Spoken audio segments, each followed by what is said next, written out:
At first it might be hard. ఫస్ట్‌లో కొంచెం హార్డ్‌గా ఉంటుంది. But gets easier. తర్వాత తర్వాత ఈజీగా ఉంటదనమాట. Thinking in English helps you make sentences quickly.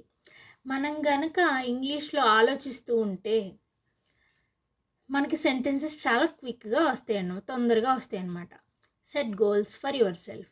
గోల్స్‌ని మీకు మీరు పలానా టైంకి ఇది అయిపోవాలని గోల్స్‌ని సెట్ చేసుకోండి.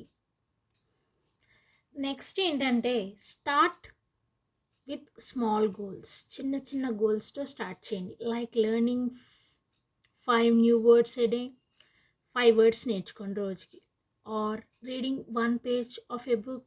లేకపోతే ఓ బుక్‌లో ఒక పేజ్ చదివేయచ్చు. అలాగా. Reaching goals make you feel proud. ఆ గోల్స్‌ని మనం రీచ్ అవుతున్నప్పుడు కొద్దిగా మనకి గర్వంగా, ప్రౌడ్‌గా ఉంటదనమాట. Review what you have learned.